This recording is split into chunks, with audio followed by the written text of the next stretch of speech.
Wabanabiyekna, mega the Sespelamadiek, Bukulada Musha, Wabanabiyek.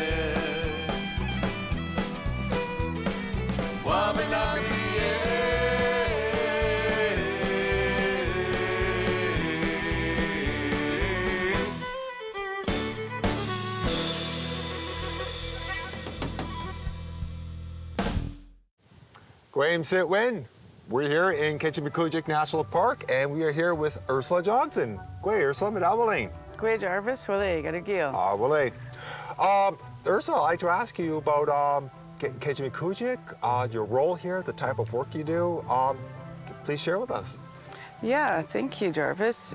So my role here currently at Kejimkujik is, it's actually not a role specific to Kejimkujik, but it's for the entire mainland field unit for Parks Canada.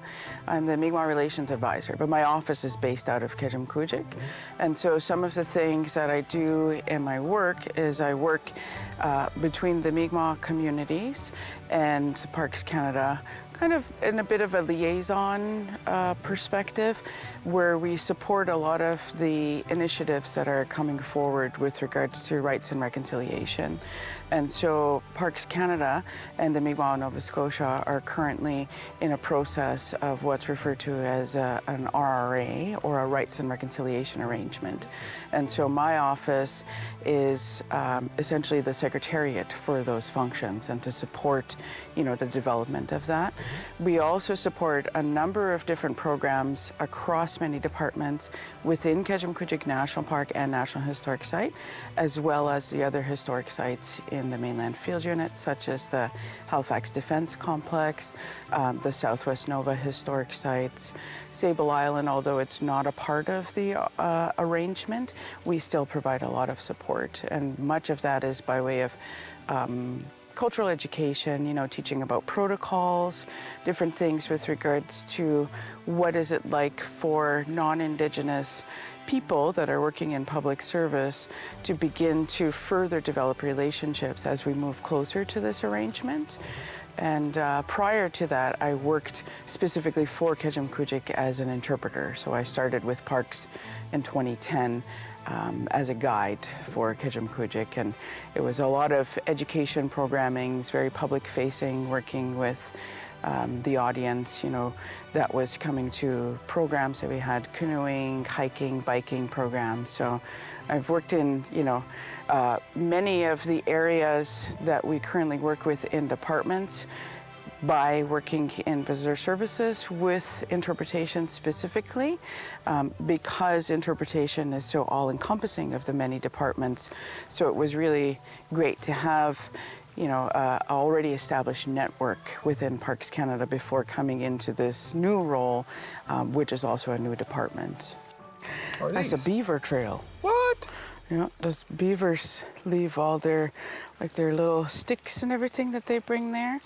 And then they leave a little pile too that, I don't know what the official scientific term is because I'm not a scientist, but we just call it like a stink pad. Yeah. So then they come and put their mud and dirt and everything, and it kind of marks their path, yeah. Oh, wow.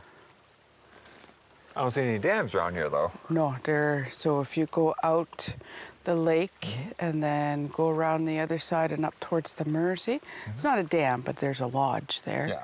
And there's a couple other lodges along the Mersey upriver as well. Oh, Biskma, careful, Jimsiguedik. Oh.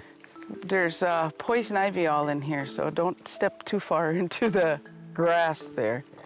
Well, then, thank you for letting me know that. Yeah. Another question I wanted to ask was that we get a lot of people coming here, lots of tourists, both Mi'kmaq and non-Mi'kmaq. And being here for the number of years you have been here, you share so much knowledge and history. I'm always curious, what is the reaction of both Mi'kmaq, Ilmuk, and non-Mi'kmaq when they're learning so many things about this park and our history? Yeah, that's a really great question. Thank you.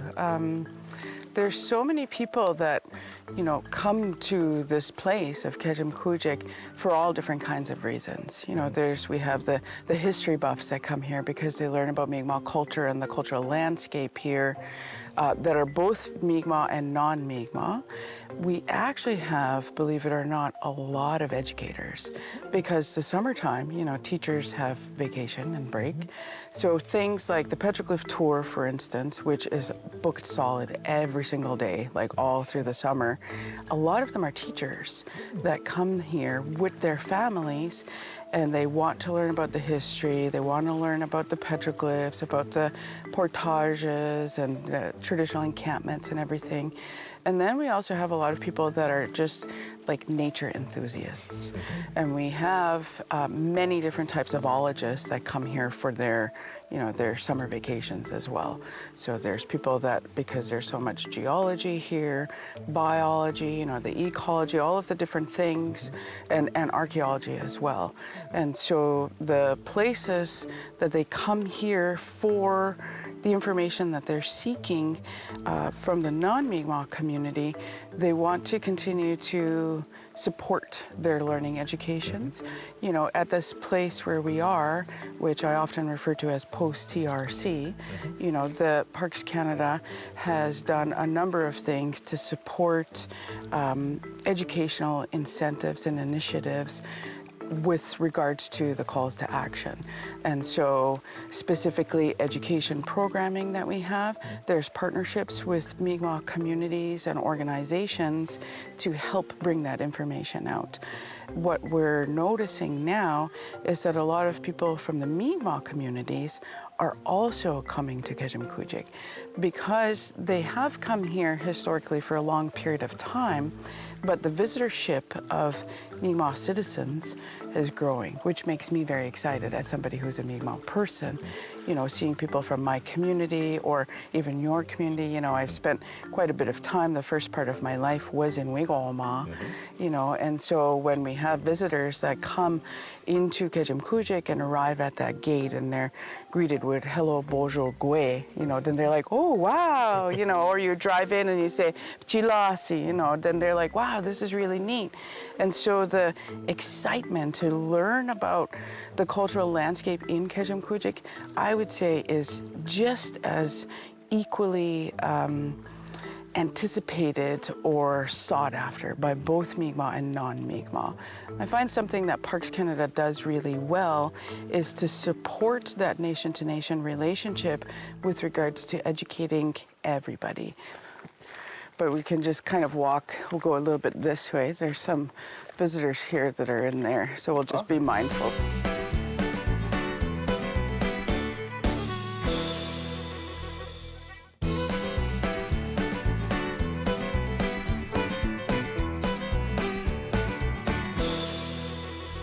Did you know that Mi'kmaq have folklore legends of little people similar to leprechauns in Irish culture?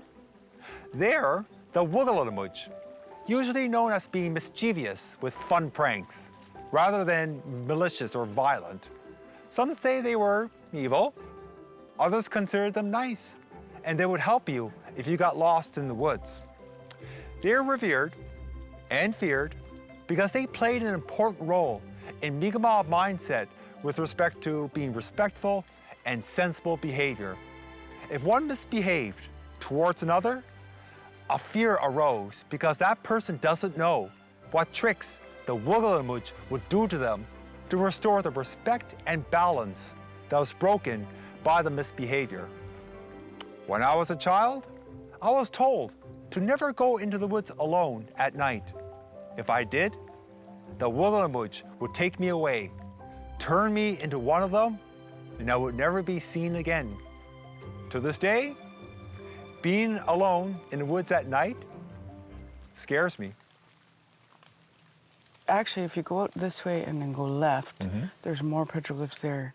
It's called Peter Point, and another one in George's Lake. And those will be protected with buoys around them Yeah, so that you know there's you can't go buoys. onto the island there. Yeah. Oh, okay. The petroglyphs definitely are, you know, kind of like the lifeblood, I would say, because Kejimkujik specifically, many people have many interpretations of what Kejimkujik means.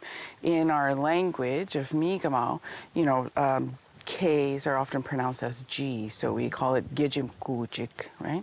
So Kejimkujik is a national park, but it's also a National Historic Site in its entirety.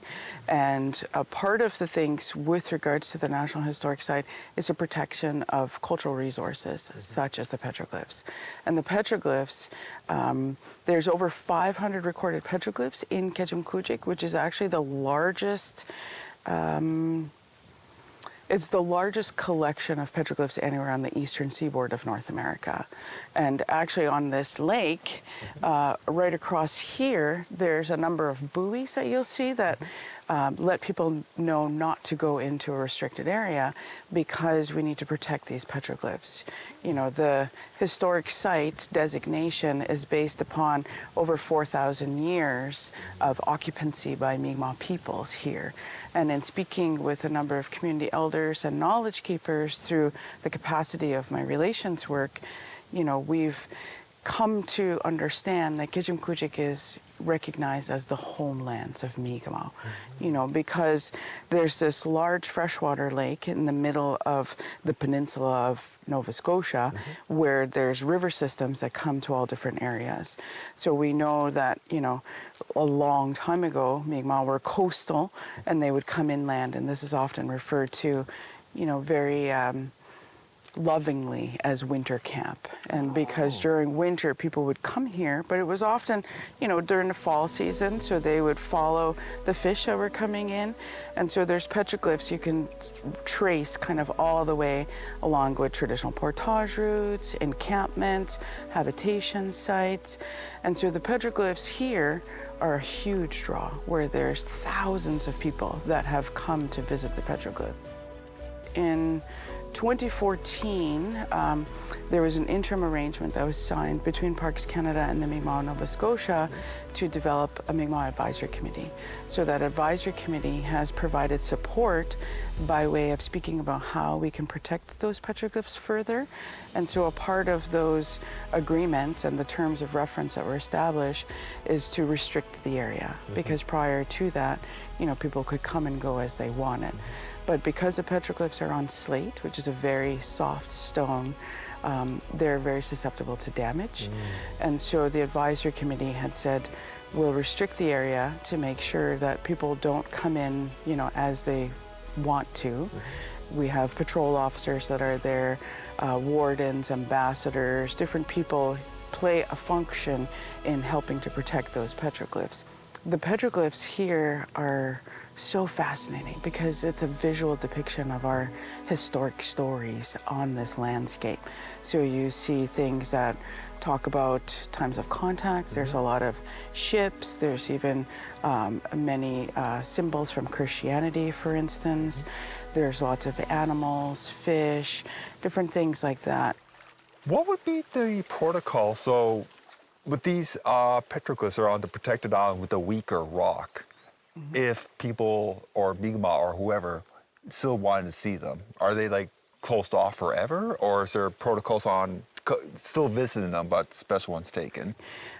They're really hard to find. So you can go and you'll just see rock and then signs that tell you, but unless you know exactly what you're looking for, you won't really like happen upon it. Okay. The petroglyph sites that are in the front country, you know, there's public tours that happen, but Mikmaw community members, when they come to Kejimkujik, then they'll often say, I'm here to visit, you know, this or this. So a lot of Mikmaw community members actually know what is at the site and what specifically they're looking for. And so we can set up by way of, you know, different support personnel in different departments to help guide them, to take them out there and show them. There's also burial grounds here that are a part of that, that designation for the National Historic Site. And so there's often Mikmaw community members that may want to come and, for instance, maybe do like a pipe ceremony and something. And so because they are in protected areas that are patrolled by Parks Canada staff, there's also cameras that are set up in different areas that sends, a trigger to law enforcement, for instance. Oh. And so if somebody's not in a uniform going into these sites, then it will trigger a response for people to make sure that, it's safe, that people aren't there to cause damage either intentionally or unintentionally. But when somebody is in a uniform, then these, law enforcement officers and ambassadors, for instance, they'll be like, oh, well, somebody's taking them there to, do something. And so it's not that we have to go and stand with a Mikmaw community member, for instance. It's just to escort them into the area so that people can make their offerings or to do a ceremony or different things. Or sometimes they'll say, well, I don't even know what I'm looking at. And so we can guide them through some of the things that they may be interested in or specifically have come here for. And we undertake this just so we can help keep the site safe. Exactly. And for people that don't have, tents or a trailer or something, and, a family, like my family's come and they stayed in Authentics, and they're in different places because they just like the convenience, right? If you don't have to, you just bring your little camp stove and a cooler and your sleeping bag, and then you're good. Wow.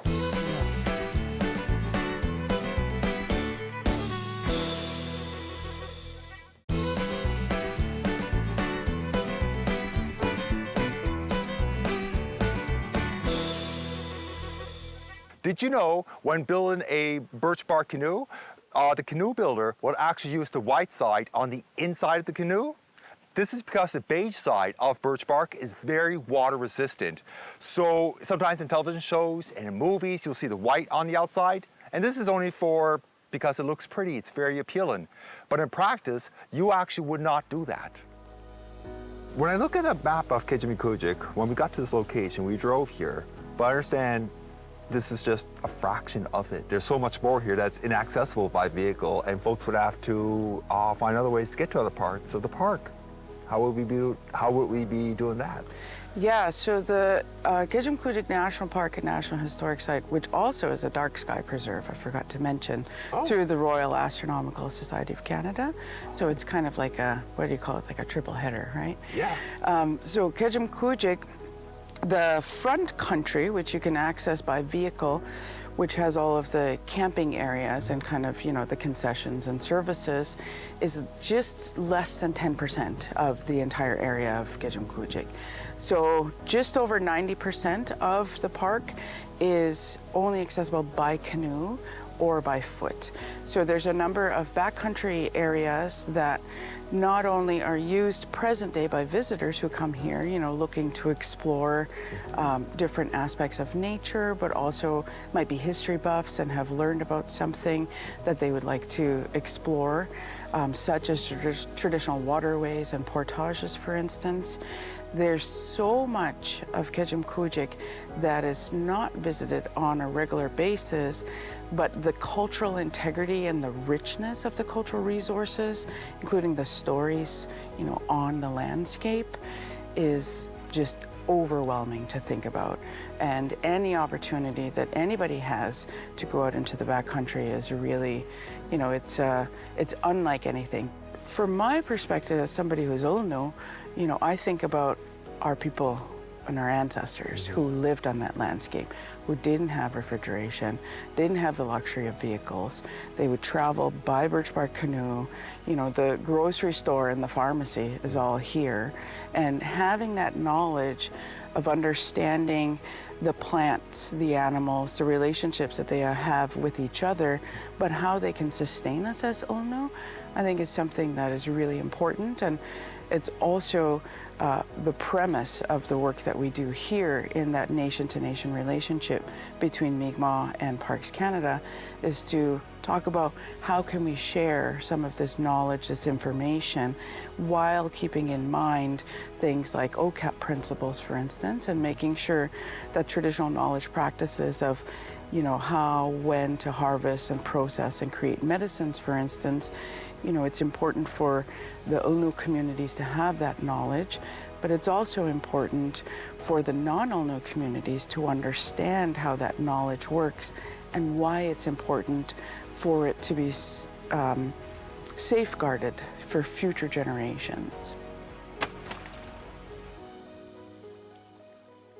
Because the relationship with other parks and sites within Mi'kmaq, as you say, is, all the Gaspé Peninsula, this side of the St. John, and PEI, there's always been a lot of collaboration, but it hasn't been specific to Mi'kmaq history and culture or initiatives. However, these RRAs have brought, kind of that collaborative working together. And so we are often at these tables discussing what our parks and sites are doing in our field units, and then sharing, and then someone might be like, oh wow, that's a really great idea, that's something we've been talking about and want to know, kind of what we can do together to help support this. So there's a lot of resource sharing. There's also a lot of things with regards to what are the requests and what are the similar requests, from one community in a different province, for instance. So I feel like in response to initiatives around something that's so huge, like reconciliation conversations, that is bringing everybody to the table to work together to support those narratives. And I feel like that's a really important thing, because then it gives a global perspective, which is more the way that Ulnu think, right? Because we think of things through relationship. When you're speaking in Mi'kmaq, Ulnu isin, wijiach sidon gil, right? It comes from your throat. So we often hear Ulnu and Mikmaw. It's like, what's the difference between Ulnu and Mikmaw? It's like, well, Mikmaw is the nation's name. At the United Nations, it is the Mi'kmaq Nation. In the nation-to-nation relationship, it's the Mi'kmaq Nation. But for us, we're Ulnu, right? Because Ulnu comes from Nilnu, which is my tongue. Because my tongue speaks the words from my throat, thoughts in my mind, the emotions in my heart, which makes me and only me ultimately responsible for what I think, say, and do. So if we, as Mi'kmaq and Ulnu citizens, practice the philosophy of what it means to be Ulnu, it ultimately creates a responsible and just society. It's not our jobs to say you, you, you, you. It's me, my responsibility. You teach your children, them, and their responsibility.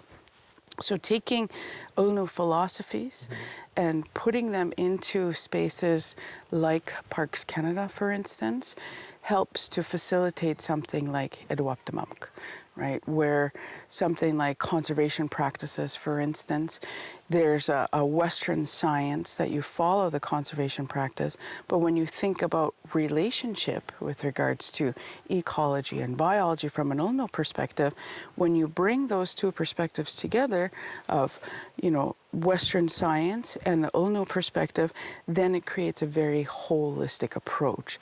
And that's something that I've seen grow very much and very excited about. It all sounds wonderful, exciting. I'm always excited to see, what the next 10, 15, 20 years, dare I say, next 7 generations, what things are going to look like with the Mi'kmaq Nation and Parks Canada in sharing our history, in the spirit of peace and friendship, truth and reconciliation. Ursula, Whalesong, so much for your time. Thank you for everything. Well, thank you, Jarvis. Whalesong, thank you.